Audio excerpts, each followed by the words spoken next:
The rain came down like bullets. Arya stood outside the iron gates of the Corsetti estate, soaked to the bone, her thin coat doing nothing against the storm that tore through the night like the wrath of God himself. Lightning cracked across the sky, illuminating her pale face for just a second. The face of a woman who had already lost too much, before plunging her back into darkness. She pressed the intercom again. "Vincent, please, just let me in." Her voice trembled, not just from the cold, but from the weight of everything she had been carrying alone for weeks, for months, for the 2 years since she lost their first baby in a hospital room, where no one came. Her fingers shook as they hovered over the button. She pressed it one more time, static. Then his voice came through, low, cold, and unmistakably detached. The voice of a man who had killed without flinching, now using that same tone on his own wife. "Go back to wherever you came from, Arya. I have no time for your drama tonight." Her heart cracked. "I just need 5 minutes. Please. I have something important to tell you." A long pause. She could hear muffled voices in the background. A woman's laugh, soft, familiar, triumphant. Then Vincent's voice again, sharper this time, cutting through the rain like a blade. "I don't care. You walked out. You don't get to show up in the middle of the night and demand I drop everything. Go home." "This is my home," she whispered. But the intercom had already gone dead. Arya stood there staring at the gate that refused to open. The gate guarded by men who once greeted her with respect, now looking through her like she was a ghost.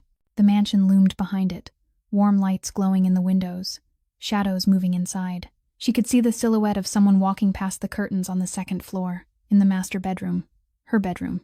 Her chest tightened. She knew who it was. Serena Vance. His lawyer, his advisor, the woman who had been slowly weaving herself into every corner of Vincent's life for the past 5 years. The woman who now answered his phone. The woman who sat in Arya's seat at family dinners while his mother smiled approvingly. The woman who looked at her like she had already won. Arya's hand fell to her stomach. She hadn't told him yet. She had planned to tell him tonight. Had rehearsed the words 100 times on the drive over, praying this baby would be the bridge that brought them back together. That this time would be different. That this time she wouldn't be alone in a cold hospital room waiting for a husband who never came. But now, standing in the rain, drenched and dismissed, she realized something that made her feel hollow inside. Even if she told him, he wouldn't care. The wife of the most feared Mafia don on the East Coast, and she couldn't even get through her own front gate. If you felt that satisfying this story, don't forget to like, share, and subscribe to our channel for more. We promise. This is just the beginning, and what happens next will leave you breathless. Arya stood there for one more moment. Her legs were as if they'd turned to stone in the pouring rain. Her tears ran down her face and dissolved into the cold water so no one could tell them apart. She lifted her head for one last look toward the 2nd floor window, where the warm yellow light was glowing like a quiet mockery. 2 figures stood side by side, so close their shoulders almost touched, and she could see one of them tilt their head and smile, and she didn't need to guess who that was. Her chest tightened as if something were squeezing the air out of her, and suddenly the memory surged up like a violent wave she couldn't stop. 2 years earlier, in a stark white hospital room, cold and empty, she'd lain alone on the narrow metal bed with hollow eyes fixed on the ceiling. There'd been blood, so much blood, and the doctor's voice saying words she didn't want to hear. The baby was gone. "I'm sorry." She remembered reaching for her phone and calling Vincent.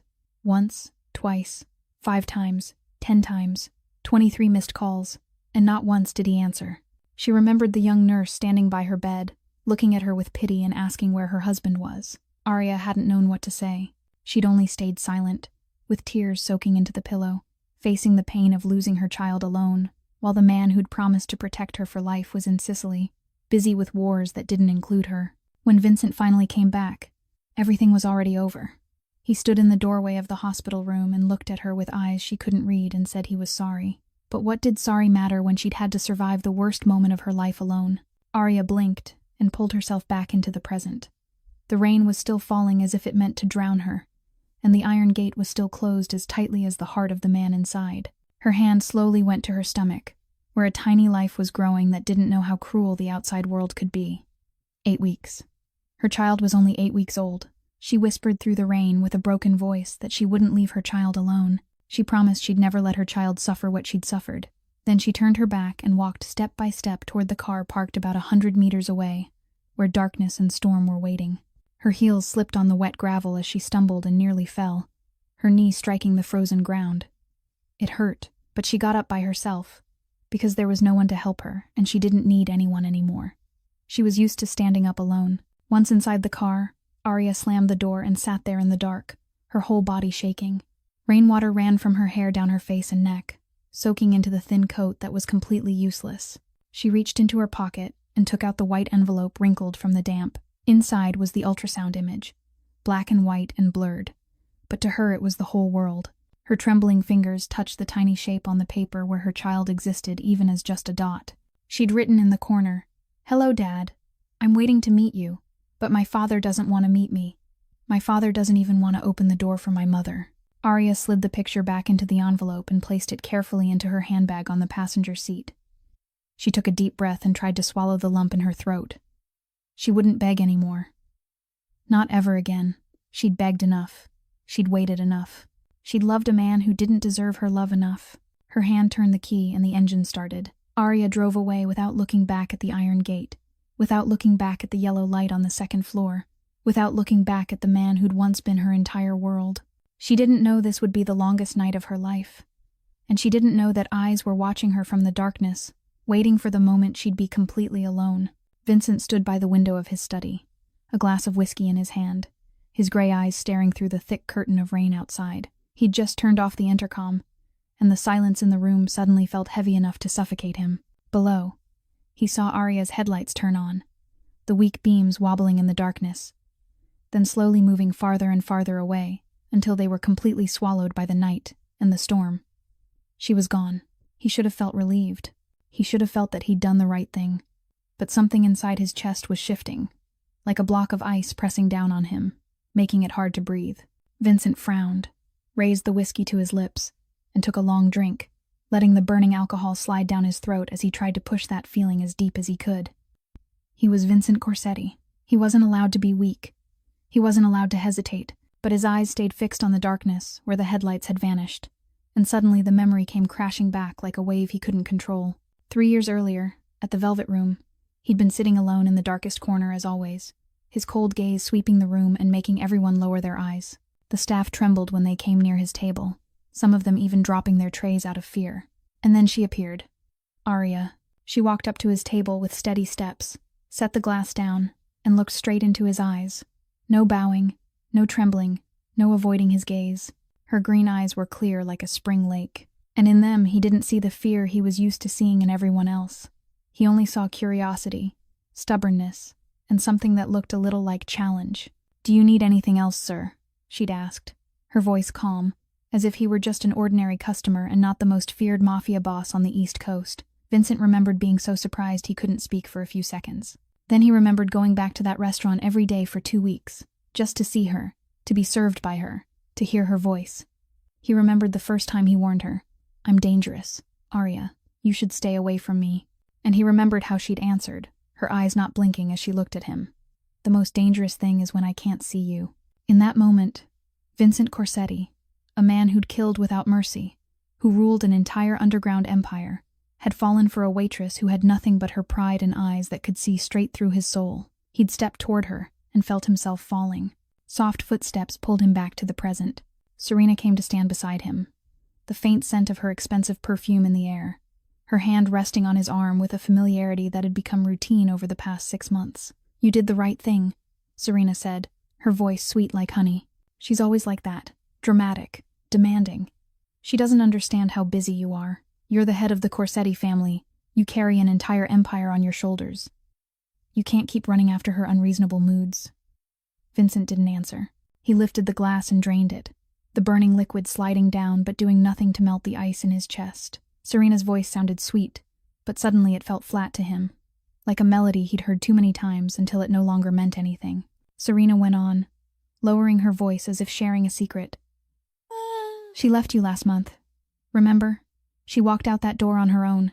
She doesn't deserve you. She never did. A woman like her, no family name, no power, nothing at all. How could she ever stand beside Vincent Corsetti?" "That's enough," Vincent cut in, his voice cold but threaded with something else. A weariness, an irritation he didn't fully understand himself. Serena fell silent, her eyes blinking once in surprise, but she quickly recovered and smiled gently. "Of course, I understand. You need to rest." Vincent's phone vibrated and he glanced at the screen. A message from Marcus. Romano is making a move. Emergency meeting tomorrow morning. Vincent typed a quick reply and slipped the phone into his pocket. He needed to focus on work. He needed to focus on the war with Romano that was growing more tense by the day. He didn't have time to think about anything else. He didn't have time to think about green eyes filled with rain, a trembling voice begging him, a small figure standing in the storm like a wounded bird. He didn't have time. He wasn't allowed to have time. Vincent turned away toward his desk, not looking at Serena, not looking at the window, forcing every thought of Arya out of his mind. Behind him, Serena stood silently, her dark brown eyes following his every movement with a cold, calculating gaze. When she was sure he was completely focused on his work, she quietly took out her phone, shielded the screen with her hand, and typed a quick message. The target is moving on Route 9. Begin. Serena slid her finger across the phone screen, her dark brown eyes cold as ice, while she waited for the reply. She glanced toward Vincent again. He was bent over his desk, completely absorbed in documents and calls about Romano. Good. He wasn't paying attention to her. She quietly backed out of the room, her steps soft as a cat's on the velvet carpet, then slipped into the dark hallway. The phone vibrated. Luca. Understood. The team is ready. We're tracking the target on Route 9. We'll act when she reaches a quiet stretch of road. Serena smiled, a cold smile that didn't reach her eyes. Everything was unfolding exactly as planned. She leaned against the wall, her eyes fixed on nothing, and the memory of a meeting a month earlier rose clearly in her mind. A small Italian restaurant on the outskirts, a dark hidden corner. Tony Romano sitting across from her with the sly smile of an old fox. He was the lifelong enemy of the Corsetti family, the man who'd tried to kill Vincent more times than she could count, and now he was sitting there sipping wine as if they were old friends. What do you want? Romano had asked, his eyes narrowing. I want Vincent Corsetti to fall, Serena had answered without hesitation. And I can help you make that happen. Romano laughed, a dry, hoarse sound echoing in the shadows. You're his lawyer. You've been by his side for 5 years. Why? Because I deserve more than this. Serena leaned forward, her voice hissing through her teeth. I sacrificed 5 years of my life for him. I did everything for him. And who does he fall in love with? A waitress with no family, no power, nothing at all. She doesn't deserve it. She's his weakness. And you need that weakness to bring him down. Romano studied her, then nodded slowly. $20 million. And when I take Corsetti, you'll have the position you deserve. The deal had been sealed in the darkness that night, and Serena knew she'd sold her soul to the devil. But she didn't regret it. She'd waited too long. She'd loved Vincent from the first day she started working for him, had stood silently beside him through countless battles, countless sleepless nights, countless enemies. And he'd never once looked at her the way he looked at Arya. Not once. Serena hated Arya not only out of jealousy, she hated Arya because she was Vincent's only weakness. The only thing that could make the coldest mafia boss on the East Coast turn soft. And a man who turned soft couldn't be controlled. Serena needed to remove Arya to control Vincent.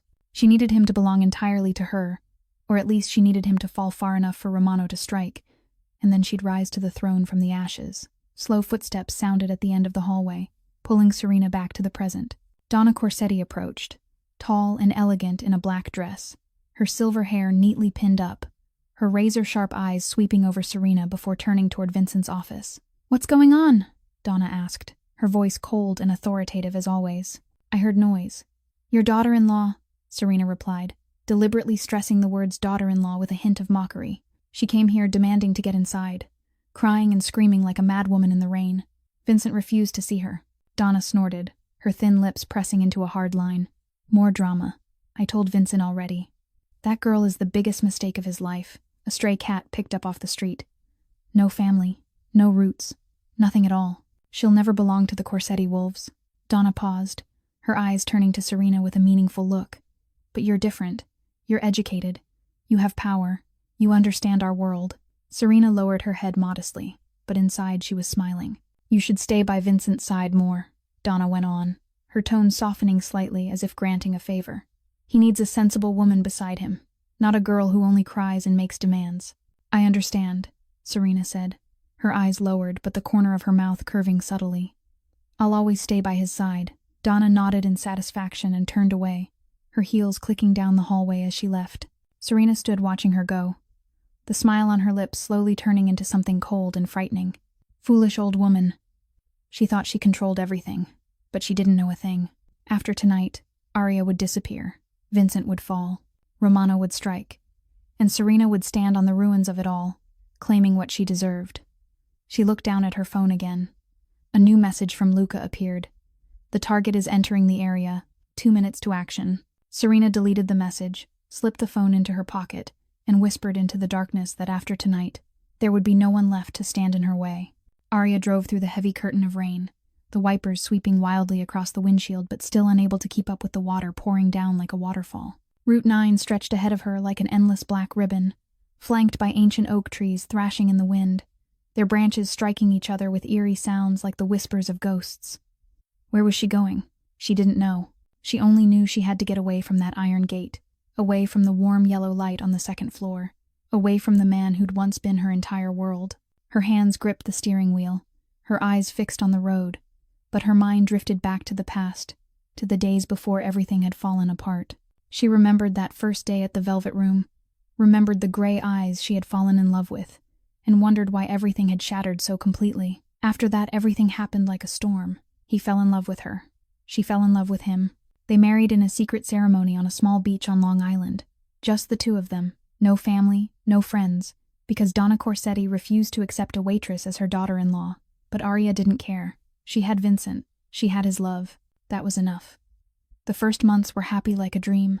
He held her every night, as if afraid she'd disappear when he woke. He kissed her forehead every morning before work. He called her every hour just to hear her voice, to make sure she was all right, still safe, still his. Then she became pregnant. Then she lost the baby. And after that, everything changed. Vincent grew distant and cold, as if he were building an invisible wall between them. He didn't hold her every night anymore. He didn't kiss her every morning anymore. He only looked at her with guilty eyes and turned away, leaving her alone in the vast cold room with the pain of losing her child and the loneliness that gnawed at her day by day. What did I do wrong?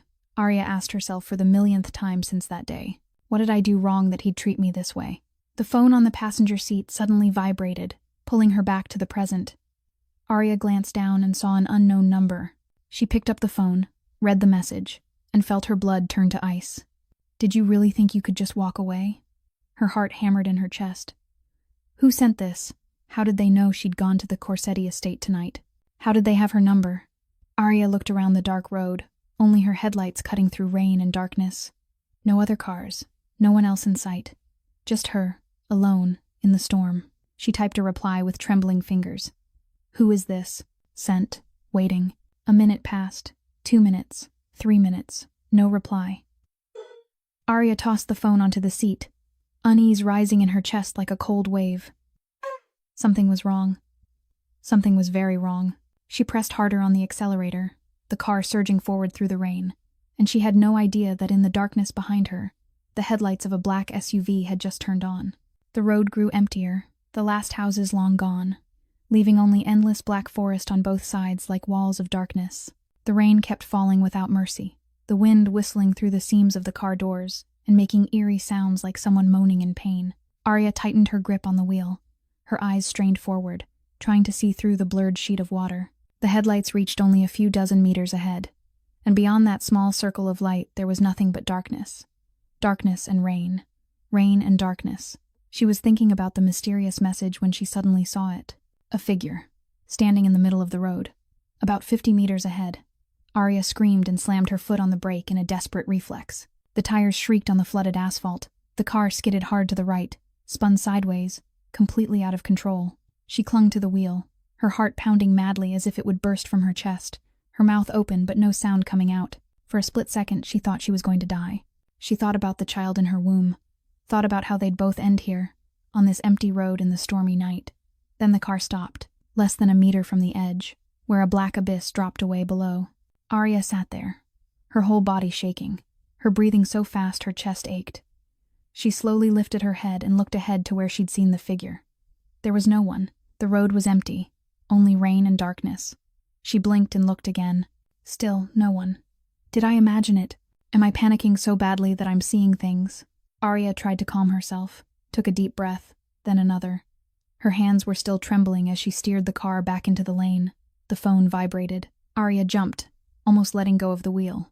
She glanced down and saw the same unknown number, and the words on the screen made her blood turn to ice. Drive faster, Arya. The storm won't save you. We are right behind you. She stared at the screen, her heart thudding in her ears. Someone was watching her. Someone knew where she was, what she was doing, where she was going. Someone was playing a sick game with her.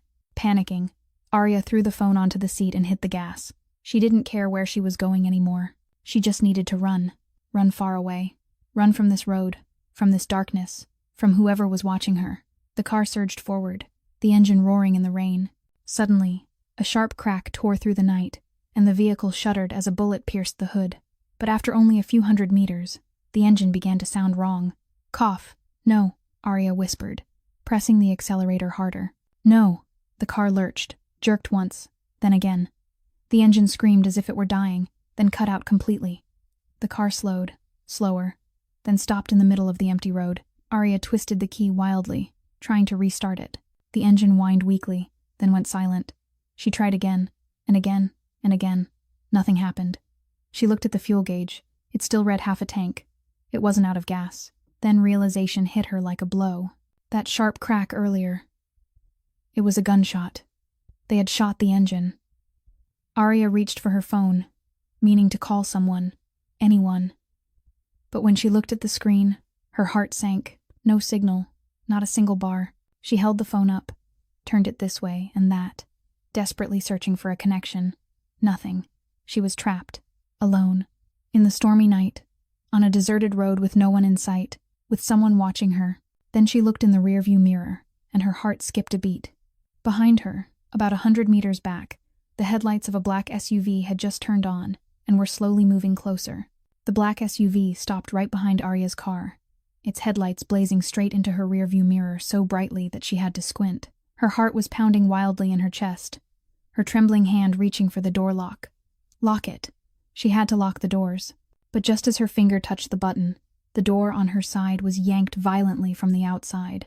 She screamed and tried to cling to the handle, but her strength was nothing compared to that of a large man. The door flew open, rain and cold wind slamming into her like a blow, and two rough hands seized her arms and dragged her out of the car. Arya screamed and fought like a wild thing. She clawed at her attacker's face. She kicked. She thrashed. She reached desperately toward the phone on the seat.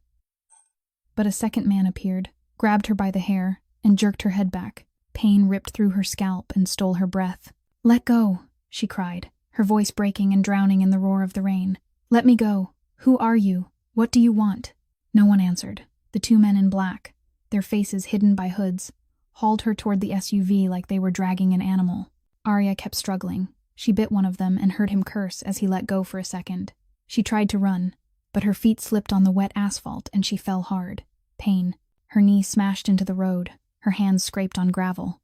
But she didn't care. She tried to get up, to run, to escape, and then she saw a boot aiming for her stomach. No!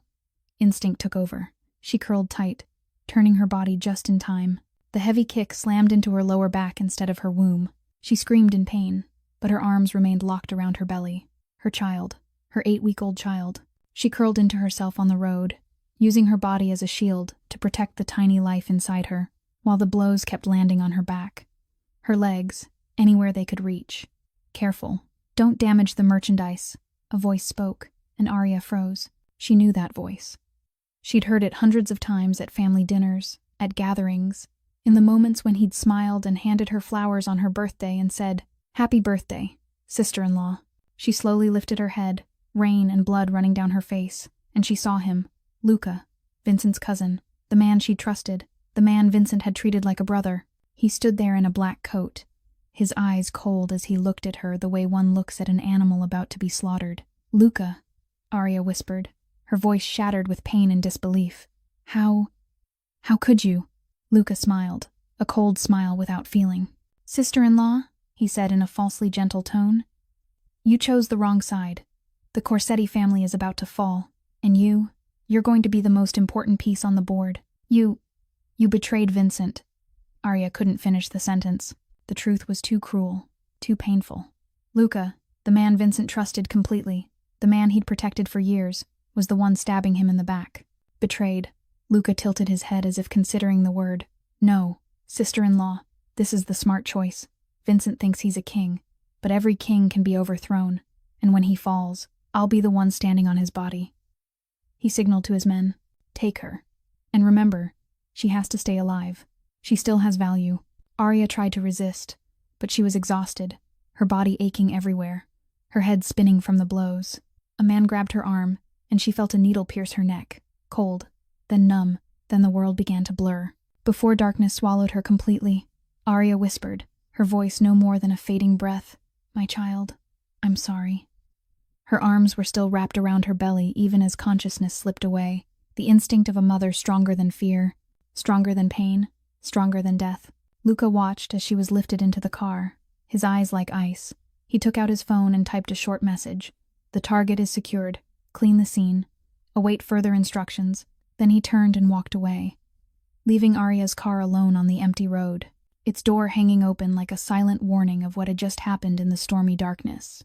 The gray light of the morning after the storm filtered through the curtains and fell across Vincent's face as he lay slumped over his desk. He'd fallen asleep in the chair without realizing it, Romano's files still scattered in front of him. The half-finished glass of whiskey from last night now empty. He opened his eyes, his neck stiff from sleeping upright, and the first thing he felt was a strange unease tightening around his chest. Something was wrong. He didn't know what it was, but the instinct of a man who'd survived hundreds of battles was screaming in his head that something was very, very wrong. Vincent reached for his phone and unlocked the screen. There were no messages from Arya. He frowned and scrolled through the notifications again. Still nothing. Normally, no matter how angry she was, no matter if she'd left the house like she had last month, she'd still send him something. A short message, a question, a reproach, anything. But last night, after he'd driven her away in the storm, there was nothing. Only silence. He was about to call her when the phone vibrated. "Marcus." Vincent answered. "Marcus, what is it?" His voice was still rough with sleep. There was a second of silence, then another, and that silence made Vincent go still. Marcus never hesitated when he reported. "Unless the news was too bad, boss." Marcus's voice was so tense it was almost strangled. "There's a problem. The lady's car was found on Route 9, abandoned in the middle of the road. The door was open. There are signs of a struggle, and the lady isn't there." The coffee mug Vincent had just reached for slipped from his hand, shattered on the floor, hot liquid splashing everywhere. But he didn't hear the crash. He didn't feel the heat. He felt nothing except the roar of blood in his ears and his heart being crushed in his chest. He was there in 15 minutes. Vincent didn't remember how he drove. Didn't remember how many red lights he ran. Didn't remember how many cars he nearly hit. He only knew that when he stopped on Route 9, the sun was already high but the light was still gray and dim, and in front of him was the sight that made his world collapse completely. Arya's car was tilted at the edge of the road, the driver's door wide open, the inside empty. The rain from last night had washed away most of the traces, but he could still see the scrapes on the asphalt, the signs of a struggle, of desperate resistance. Vincent stepped out of the car, and for the first time in 20 years his legs were shaking. He was Vincent Corsetti. He'd killed without mercy. He'd faced death hundreds of times without flinching. But now, standing in front of his wife's empty car, he was trembling like a child. Marcus stood nearby, his face tight, a few Corsetti men guarding the scene. Vincent walked closer, his eyes scanning every detail, searching for any clue at all. Then he saw it. Arya's handbag, lying by the roadside, half submerged in muddy water. He picked it up, his hands shaking so badly he could barely open it. Inside were familiar things: her wallet, her lipstick, the house keys, and a white envelope, crumpled and soaked. Vincent opened it, and his heart stopped. Inside was an ultrasound picture, black and white, blurred, but painfully clear. 8 weeks. In the corner, Arya's familiar handwriting. "Hello, Dad. I'm waiting to meet you." Vincent stood there staring at the picture in his hand, and the world around him disappeared. He didn't hear Marcus calling him. He didn't see the men watching him with concern. He saw only the ultrasound image, only the handwritten words, only the proof of a child he hadn't even known existed. She was pregnant. She'd come to see him last night to tell him that. And what had he done? He'd driven her away. He'd closed the gate and refused to let her in. He'd left her alone in the storm, carrying his child inside her, and now she was gone. Memory crashed over him like a tidal wave he couldn't stop. 2 years earlier, he'd been in Sicily handling business, his phone ringing again and again, but he was in an important meeting, so he didn't answer. 23 missed calls from Arya. When he called back, there was no answer. When he reached the hospital, everything was already over. She lay there on the white bed, her green eyes empty, as if her soul were gone. "I lost the baby," she'd said, her voice flat and hoarse. "And you weren't here." He'd apologized. He'd promised he'd never leave her alone again. But he'd broken that promise. This time it was worse. This time he wasn't just absent, he'd pushed her away himself. Vincent sank to his knees in the middle of the road, his knees hitting the wet asphalt, his hand gripping the ultrasound picture as if it were the only thing still connecting him to her. His body shook, and for the first time in 20 years, since his father had taught him that Corsetti men weren't allowed to cry, he felt tears rising in his eyes. "No." His voice broke, nothing more than a lost whisper in the gray morning. "No. I'm sorry. I'm sorry." Vincent stayed on his knees for another moment, the ultrasound picture in his hand, his body shaking like a man being torn apart from the inside. Then suddenly, he stopped. The trembling vanished, the tears dried before they could fall, and when he lifted his head, Marcus, who'd followed Vincent for 5 years, who'd seen him kill without mercy and face death hundreds of times without flinching, felt a chill run down his spine for the first time. Vincent's gray eyes were no longer the eyes of a grieving man. They were void of all humanity, like the gaze of a predator who had just decided to kill. In those eyes there was no pain, no regret, only one thing left: pure cruelty, unfiltered, without limits. Vincent rose, his movement slow but threatening, like a predator preparing to strike. He carefully folded the ultrasound picture and slipped it into the breast pocket over his heart, then turned to Marcus. "Gather everyone." His voice was low and cold, each word like a bullet. "Everyone. Every resource. Everything we have. Now." Marcus nodded, pulled out his phone, and began to call. Within an hour, the entire Corsetti territory was locked down. Every road in and out of the city was guarded.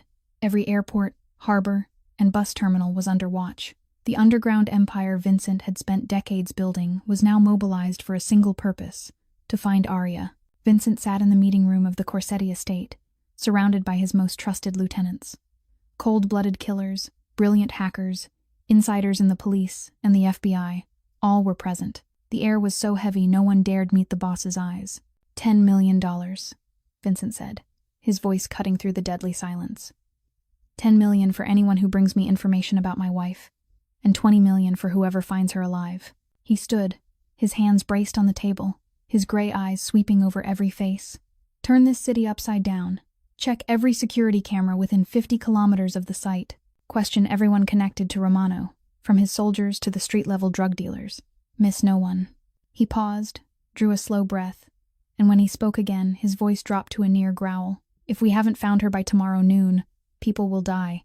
And if I discover that any of you knew something and didn't speak, I'll deal with you myself. Do you understand? No one answered.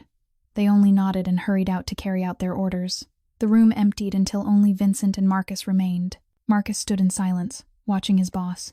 He'd followed Vincent through countless battles and brushes with death, but he'd never seen him like this. This wasn't Vincent Corsetti, the cold and calculating mafia boss. This was a beast driven into a corner, a man who'd lost the one thing that mattered and was ready to burn the world to get it back. Boss, Marcus said carefully, we'll find her. I promise. Vincent didn't answer. He stood by the window, looking out at the morning where the sun was rising but the light was still gray and dim, as if the sky itself were in mourning. His hand went unconsciously to his chest, touching the place where the ultrasound picture rested in his pocket. He'd made the greatest mistake of his life. He'd driven his wife away in the storm, not knowing she was carrying his child, and now someone had taken her.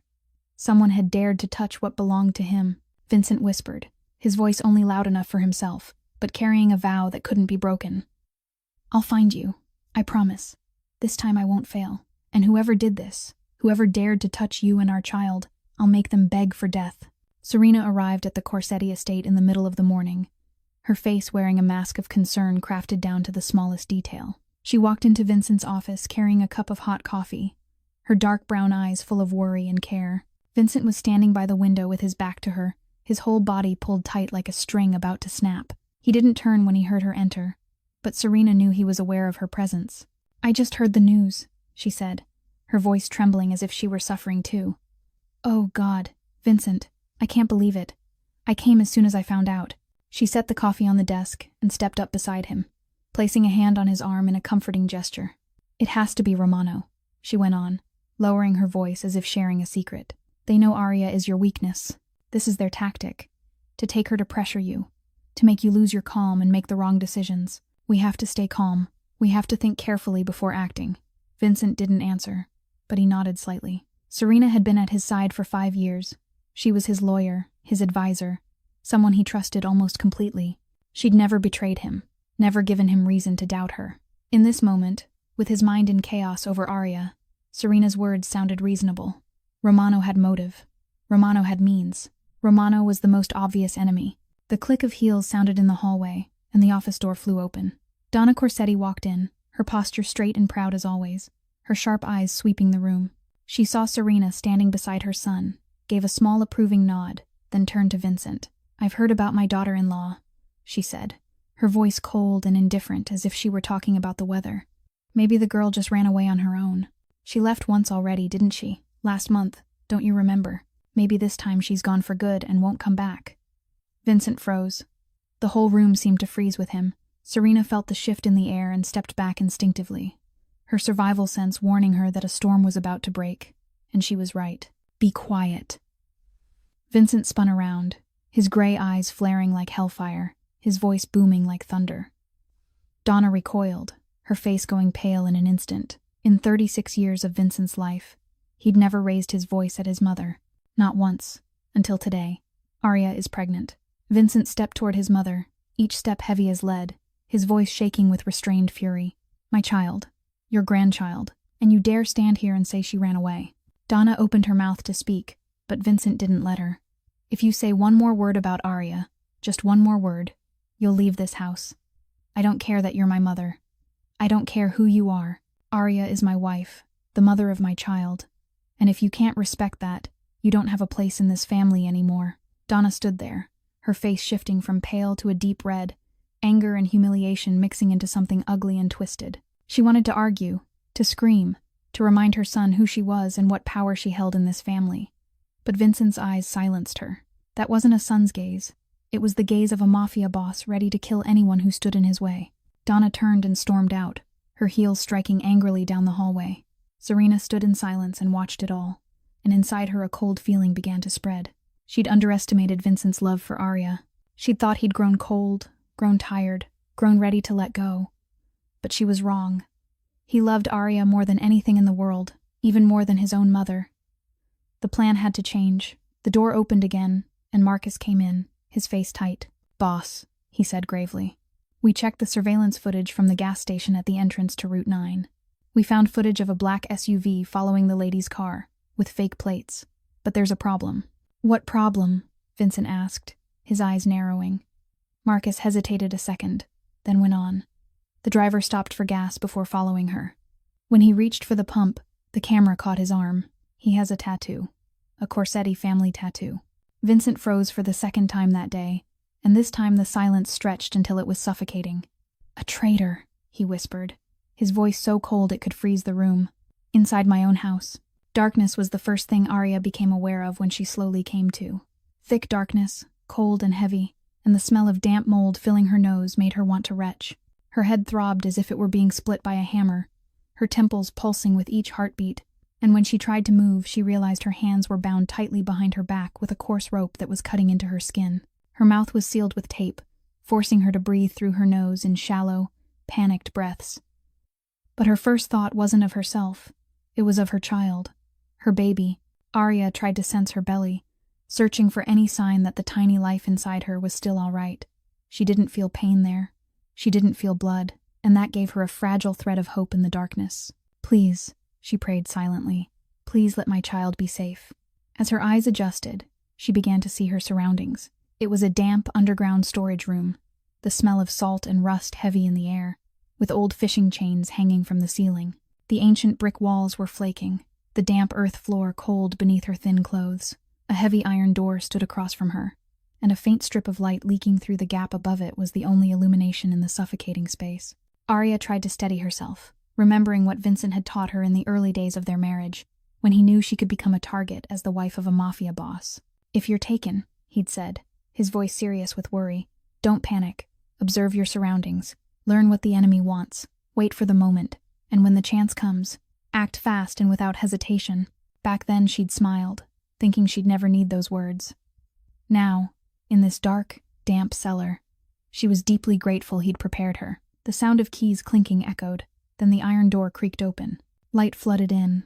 So bright Arya had to squint. A figure stood in the doorway, and when her eyes adjusted, she saw a face that hurt to recognize. Luca. He walked in, his polished leather shoes striking the damp floor with slow, deliberate steps, the echo filling the empty space. The smile on his lips was cold and cruel, nothing like the false politeness he wore around Vincent. "Awake already, sister-in-law," he said, in a voice so sweet it made her sick. "Good, very good. We have much to discuss." He bent down and ripped the tape from her mouth. Arya clenched her teeth against the burning pain but didn't scream. She wouldn't give him the satisfaction. Instead, she lifted her head and looked straight into his eyes, her green gaze unblinking. Luca seemed briefly surprised, then recovered. "You're brave," he said, pulling over an old chair and sitting in front of her. "Or you're stupid. I haven't decided which." "Why?" Arya asked, her voice rough with thirst but steady. "Why are you doing this?" "Vincent trusted you. He treated you like a brother." Luca laughed, a cold sound echoing in the cellar. "That's exactly the problem, sister-in-law. He treats me like a brother but never like a rival. He thinks he's a king on a throne, handing out favors to those below him. But he forgot one thing. Every king can be overthrown." He stood and began to circle her like a vulture around prey. "I've been working with Romano for 3 years now," he went on with sick pride in his voice. 3 years of waiting, 3 years of gathering information, 3 years of preparing for this moment. And you're the perfect piece I could ever hope for." He stopped in front of her and leaned down until his face was only inches from hers. "Oh, I almost forgot. I hear you have good news." Arya's heart clenched. "Romano is very interested in that," Luca whispered, his eyes glinting with something vicious. "The Corsetti heir, inside the most valuable hostage. Very valuable, extremely valuable." Arya wanted to shake, to cry, to scream, but she didn't. She held his gaze, keeping her voice steady, even as her heart pounded. "Vincent will find out," she said clearly. "He'll find out what you've done, and when he does, you'll beg to die." Luca looked at her for a long moment, then laughed. "Sister-in-law," he said, shaking his head as if talking to a child. "You still don't understand. When Vincent finds out, it'll already be too late." He turned and walked out, the iron door slamming shut behind him, the lock clicking into place, and Arya was left alone in the darkness again. But she didn't cry. She didn't panic. She began to study her surroundings, searching for anything that could help her escape, and she saw it. A rusty old pipe ran along the wall behind her, its sharp edge glinting faintly in the dim light. Arya began to rub the rope against that metal edge, slowly, patiently, with fierce determination. "My child," she whispered into the darkness, her voice only loud enough for herself. "I'll get us out of here, I promise." The torture cellar lay deep beneath an abandoned warehouse on the outskirts of the city, a place where even sunlight could never reach. Vincent stood in the damp room, his white shirt stained with blood, a razor-sharp scalpel gleaming in his hand under the sickly yellow light. In front of him, one of Romano's men was tied to a metal chair, his face swollen, blood running from his nose and mouth, his eyes full of terror as he stared at the man who was torturing him. This was no longer Vincent Corsetti, the successful businessman in an elegant 3-piece suit. This was his most primal version, the version his father had forged when he was still a child, the version of a killer without mercy, without hesitation, without pity. "I'll ask one last time," Vincent said, his voice low and even like a funeral bell. "Where is my wife?" The man moaned, his head drooping, blood dripping from his chin onto the cold concrete floor. He'd endured over an hour of torture, and his endurance was near its limit. I don't know exactly," he stammered, his voice hoarse from screaming too much. "I'm just a low-level soldier, but I heard them talk about the old Moretti family wine cellar, the northern outskirts. That's where they keep important hostages." Vincent narrowed his eyes, the knife in his hand turning slowly in a threatening way. "What else?" The man swallowed, his eyes flicking toward Marcus in the corner as if begging for mercy. But Marcus's face was stone. There's one more thing," he whispered, his voice shaking. "Romano has someone on the inside." "Inside," Vincent repeated, his voice sharpening. "Inside your house," the man said, his eyes squeezing shut as if waiting for death. "A high-level spy, very close to you. I don't know who it is. I swear, I don't know. But Romano trusts that person. He said they've been watching you for years, reporting everything. Vincent stood in silence, his hand gripping the knife so tightly his knuckles went white. A traitor. Right beside him. Someone he trusted. Someone who'd watched him for years. A memory surged up. A night a few months earlier, Arya curled beside him in bed, her voice soft and hesitant. "Vincent, Serena looks at me strangely sometimes. Not a normal look. Like she hates me. Like she wants me to disappear." He'd brushed it off then, saying Arya was imagining things, that Serena was just a lawyer and advisor, nothing to worry about. He hadn't listened. He'd ignored the warnings. And now Arya was out there somewhere, alone, afraid, maybe being hurt, carrying his child inside her. "Thank you for the information," Vincent said, his voice flat and empty. Then, in a movement as fast as lightning, the knife slid into the man's throat. He jerked once or twice, his eyes rolling back, then went still. Vincent pulled the blade free and calmly wiped it clean on a cloth, as if taking a life were just another task. He turned to Marcus, his gray eyes still cold as ice. "Check everyone close to me," he ordered, his voice allowing no argument. "Everyone, even family, even the ones who've been by my side the longest. I want to know who betrayed me." "Boss," Marcus nodded but asked carefully. "Serena too." "Especially Serena," Vincent answered, and as he said her name, something dangerous flashed in his eyes. He glanced at the clock on the wall. Arya had been missing for 18 hours. 18 hours in enemy hands. 18 hours she could have been beaten, tortured, humiliated. Every minute that passed was a minute she could be hurt. Every second was a second his child could be in danger. "Get the team ready," Vincent said as he walked out of the torture cellar, leaving the corpse and the stench of blood behind. "We're going to the Moretti cellar." Now, Marcus had always had a feeling about Serena, from the very first day she entered Vincent's life 5 years earlier. He couldn't explain it. It was simply the instinct of a soldier who'd fought in the most dangerous places in the world, the instinct that recognized a predator hiding beneath a harmless surface. The way Serena looked at Vincent when she thought no one was watching wasn't the look of a lawyer at her client, but of a woman who was longing, calculating, waiting. And the way she spoke about Arya was always gentle, always caring, yet every word hit a blade. Marcus had kept those suspicions to himself for years, because he had no proof, because Vincent trusted Serena completely, because he knew that if he spoke without evidence, he'd be the one suspected instead of her. But now, with Vincent's order given, Marcus finally had the chance to act. He secretly assigned one of his most trusted people to follow Serena, a retired CIA operative, an expert at tailing without being noticed. Within hours, the first findings came back. Serena had a second phone. She kept it in a hidden compartment in her bag, only used it when alone, and always deleted the messages right after reading them. Marcus knew he needed more than that. He contacted a hacker the Corsetti family used for sensitive jobs and asked him to break into the second phone. The results made him go still. Encrypted messages sent to a number that, when traced, turned out to belong to Luca. Messages about Arya's movements, about the moment she left the estate that night, about the abduction plan on Route 9. And worse, there were older messages, from months earlier, about reporting all of Vincent's activities to Romano, about secret meetings, about a $20 million deal in exchange for the collapse of the Corsetti Empire. Marcus clenched the phone, his jaw tightening. He'd been right. For 5 years he'd been right. And now he had proof. He went to Vincent immediately, as the boss was preparing the team to raid the Moretti cellar. Marcus handed him the phone so he could read the messages himself, see the betrayal spelled out on the screen. Vincent read in silence, his face expressionless, but his grip on the phone tightened until Marcus could hear the plastic creak. When he finished, the silence stretched, suffocating. "Boss," Marcus said carefully, "the evidence is clear. Serena is the traitor. She's been selling information to Romano for years, and she's behind the lady's kidnapping." Vincent didn't answer at once.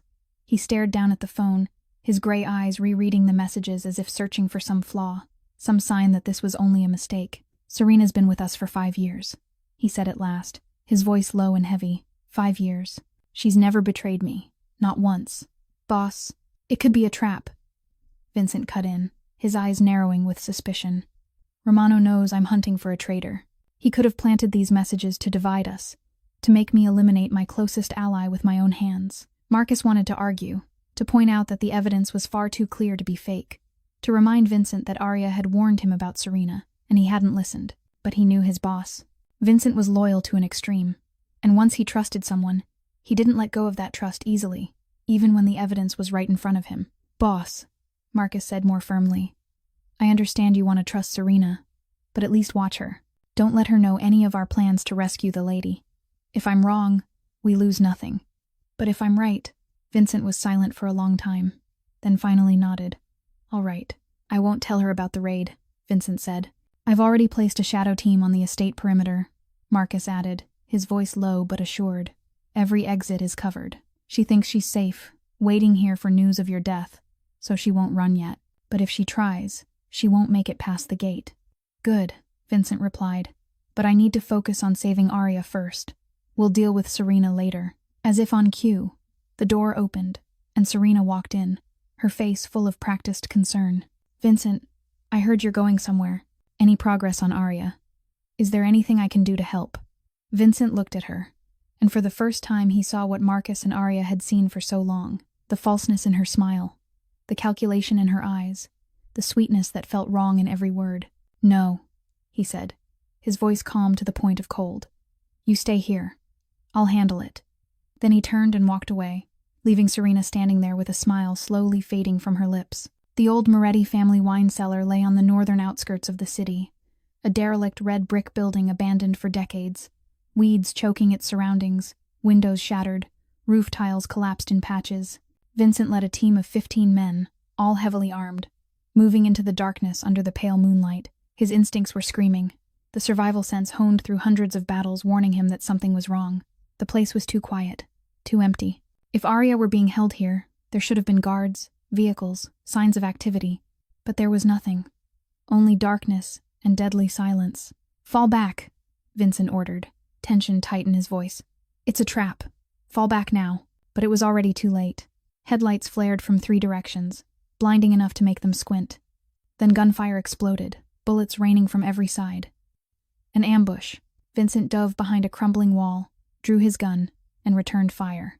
Around him, Corsetti men went down one by one, screams, curses, and tearing gunfire weaving into a chaotic symphony of death. Marcus was beside him, his rifle spitting rounds at the enemy. "Boss, we have to pull out," he shouted over the shots. "There are too many. We're outnumbered." Vincent didn't answer. He rose, aimed, and dropped an enemy.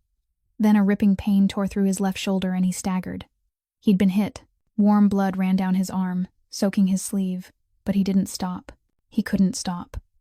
Arya was out there somewhere, and he wouldn't die here, not before she was saved. Vincent fought like a demon from hell, every shot carrying the pure brutality of a man with nothing left to lose. Marcus covered him from behind, the two moving like a war machine forged over years, edging toward the eastern exit. Then, in the strobe of gunfire, Vincent saw a familiar figure trying to flee through the back door. "Luca." Vincent's blood boiled. He charged, ignoring the bullets flying around him, ignoring the bleeding wound in his shoulder, ignoring Marcus, shouting his name. He caught Luca by the collar just as he was vanishing into the dark, yanked him back and smashed his head into the brick wall. Luca screamed, blood streaming from his forehead, but Vincent didn't care. He pressed the muzzle to Luca's temple, his gray eyes cold as frozen hell. "Where is Arya?" he roared, his voice thunder. Luca laughed, a mad sound rising through the gunfire and screams. "You think you've won, Vincent," he spat blood. "You're already losing. Don't you see? Even the people closest to you betray you. You've got no one left to trust." Vincent shot Luca in the leg. The gun cracked. The scream tore through the night. Luca fell, clutching his leg, blood spraying. "Where?" Vincent bellowed, the growl of a wounded beast. "I won't ask again." "The warehouse," Luca groaned, his face twisted with pain. "The abandoned warehouse at the southern docks. That's where they're holding her. But you won't get there in time, Vincent. Romano's ordered her killed if he doesn't get the ransom within a few more hours." "Anything else?" Vincent pressed the gun harder to Luca's head. "Who's the traitor?" Luca laughed again, pain and madness tangled in the sound. "Serena," he whispered, his eyes glinting with something vile. "She planned it all. She's been selling information to Romano for years. She hates your little country wife to the bone. And you trusted her like you trusted yourself. It's almost funny." Vincent froze for a second, Luca's words slamming into his chest. Marcus had been right. Arya had been right. And he'd been the fool who hadn't listened. He'd kept the enemy at his side for 5 years, and she'd used his trust to destroy everything. Then Vincent struck Luca across the face, hard enough to knock him unconscious. "Take him," he ordered Marcus as he ran up. "Lock him up. I'll deal with him later.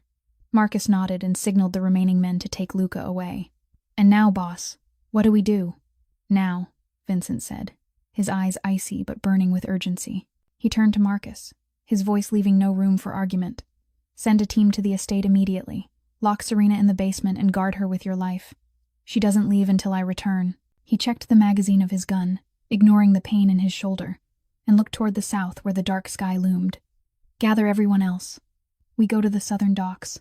We're getting my wife back. Move! The rope finally snapped. Arya gasped for air, her hands torn open, blood running from deep cuts made by hours of rubbing against the sharp edge of the rusted pipe. The pain burned down to the bone, but she didn't care. She was free. At least her hands were. Arya rose slowly, her knees trembling after sitting bound for so long, the return of blood making them prickle and ache. She looked toward the iron door and listened carefully. Steady snoring drifted from outside. The guard had dozed off. Maybe because it was late. Maybe because he was too confident that a bound woman couldn't do anything.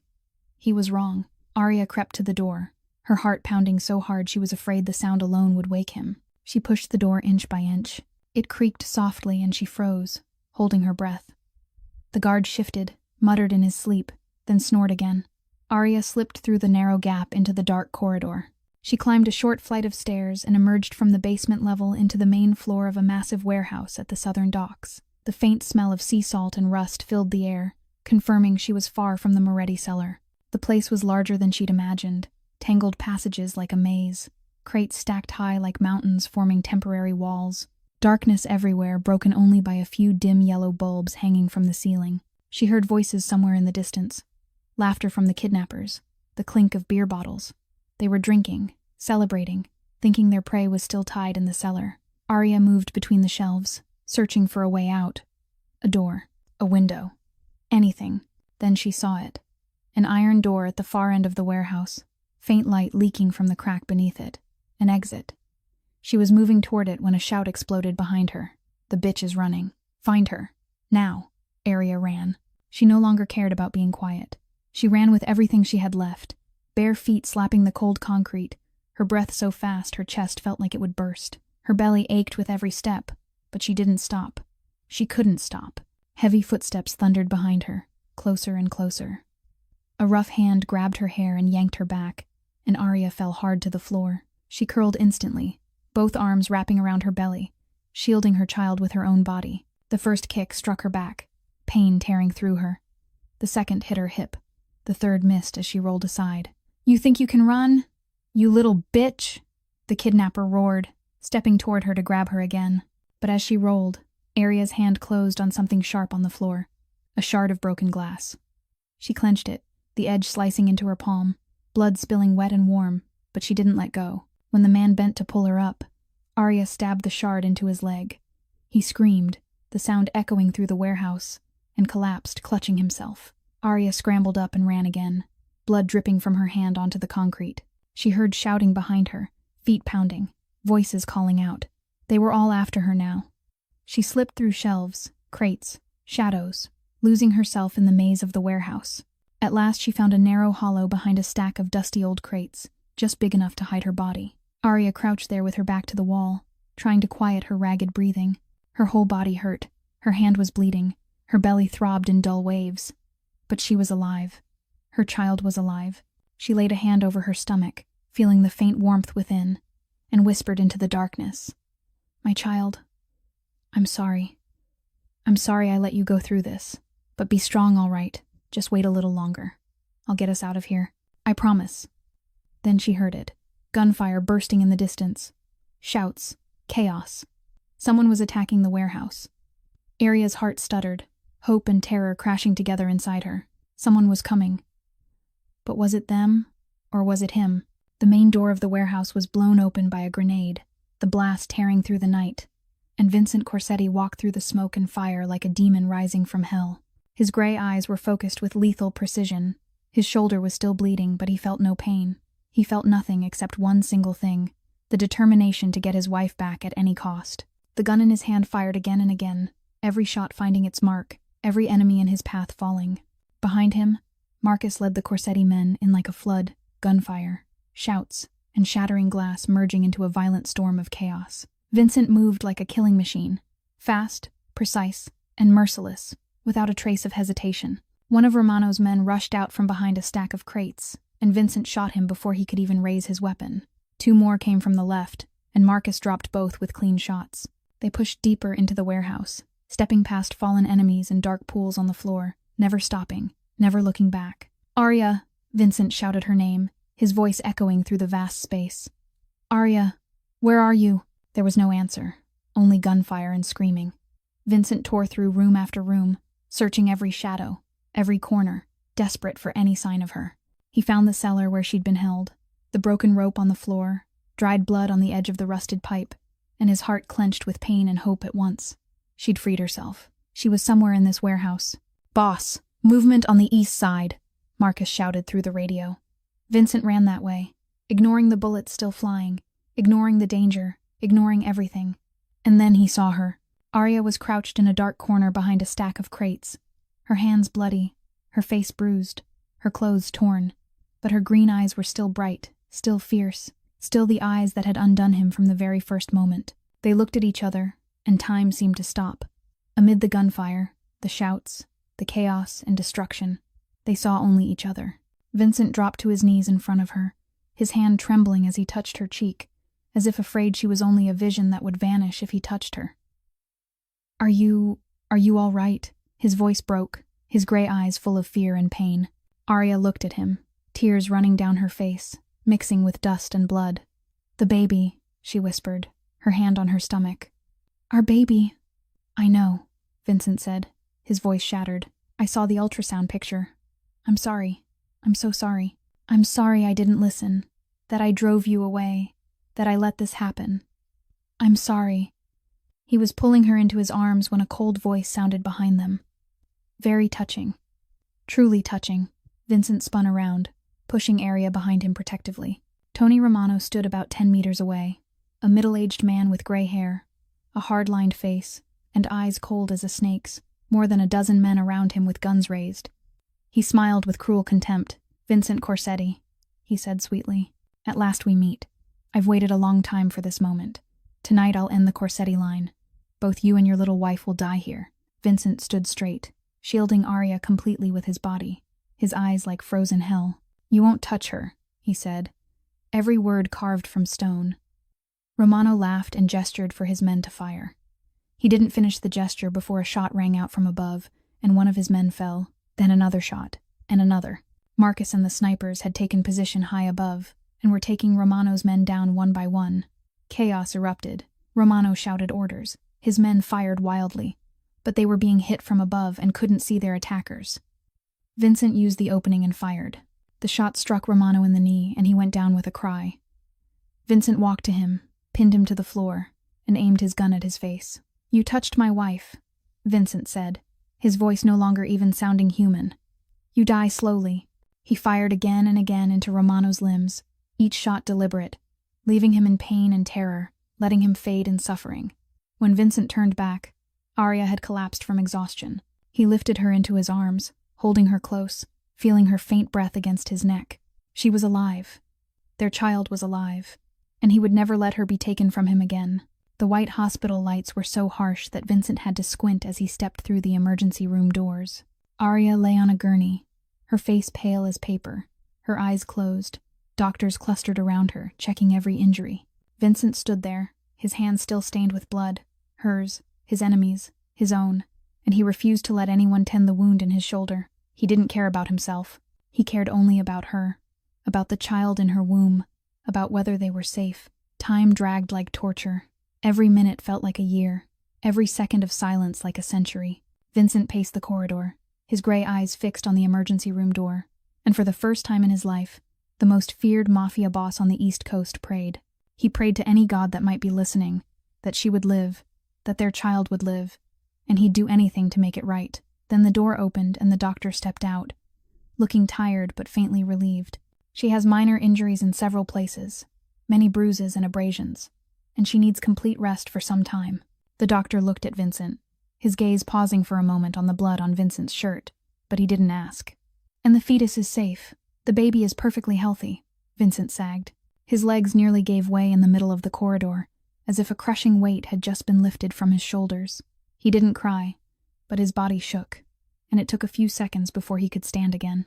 "Thank you," he whispered hoarsely. "Thank you, doctor." He went into Arya's room as soon as he was allowed, pulled a chair close to the bed, and sat down, taking her hand in his. She was still asleep, her face more peaceful now, though the bruises still made his heart ache. He sat there all night, didn't sleep, didn't eat, just watched her breathe, felt the warmth of her hand in his, and whispered apologies she couldn't hear. Dawn was breaking outside the window when Arya opened her eyes. She blinked against the pale light, then her green eyes found Vincent's face. He was watching her, his gray eyes red from a sleepless night, dark circles beneath them, unshaven, and a look of exhaustion, grief, and regret she'd never seen on him before. She began, but Vincent cut her off. "I'm sorry," he said, his voice shattering.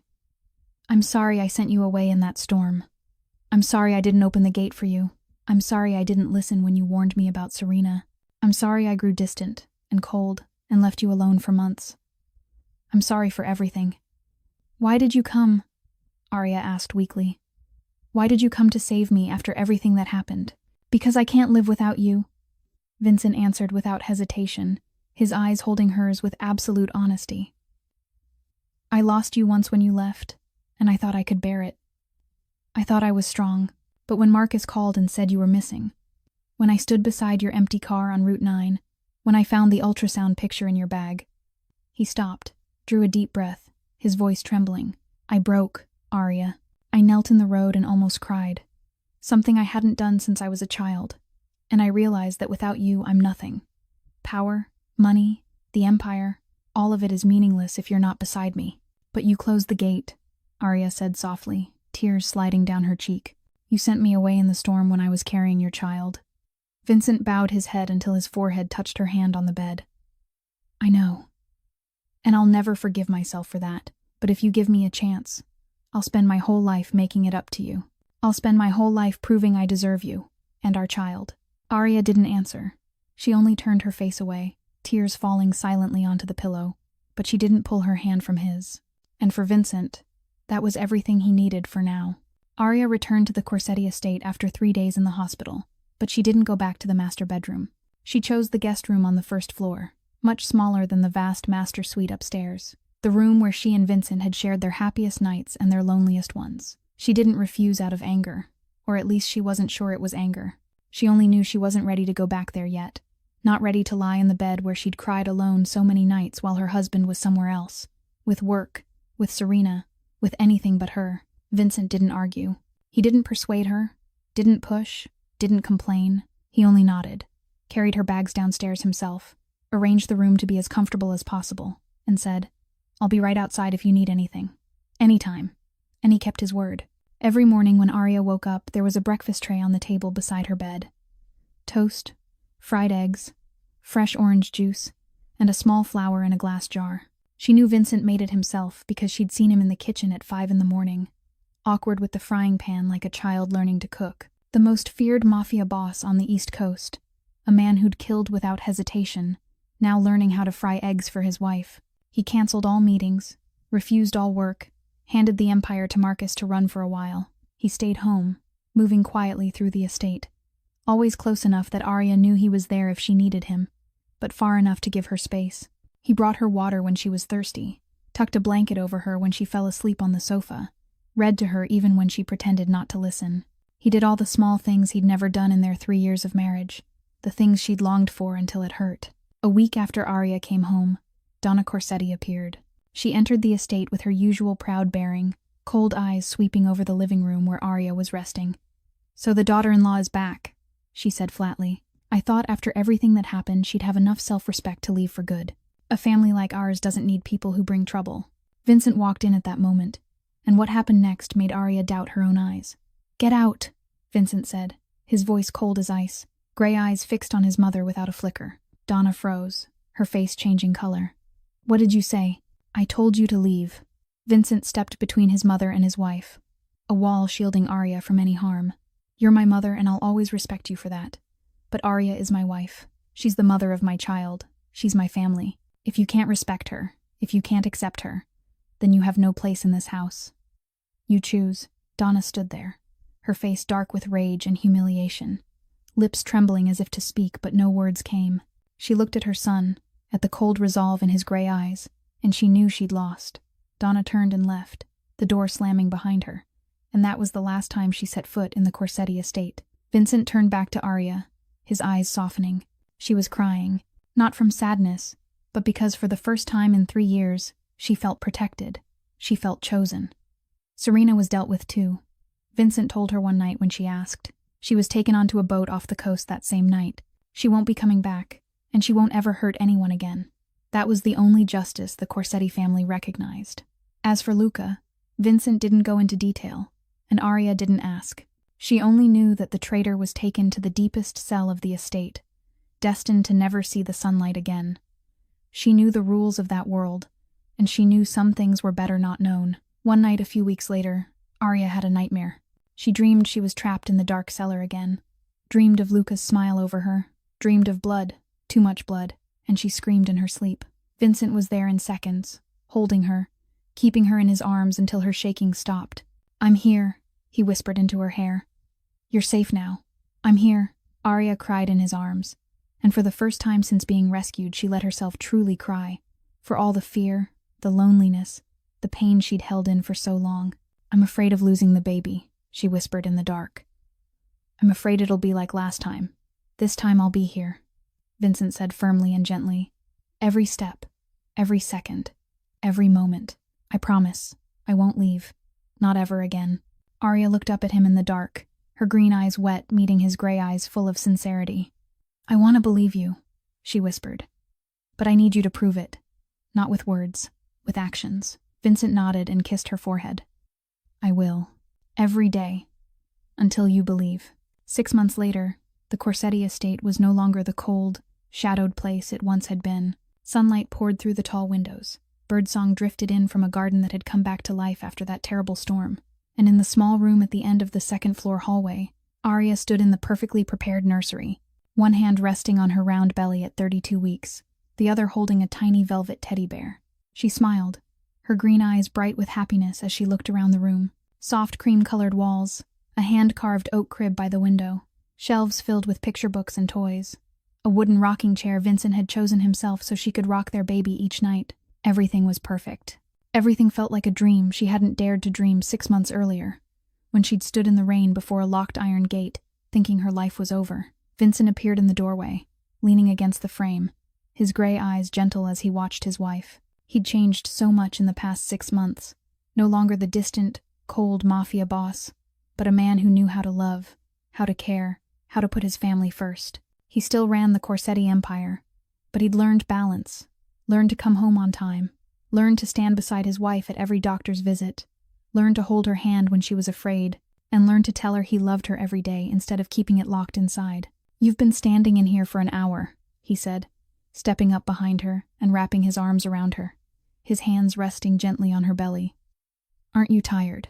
Arya laughed softly and leaned back against his chest. "I can't believe this is real. Everything that happened, and now we're here, getting ready to welcome our son into the world." As if agreeing, the baby kicked hard enough that they both felt it.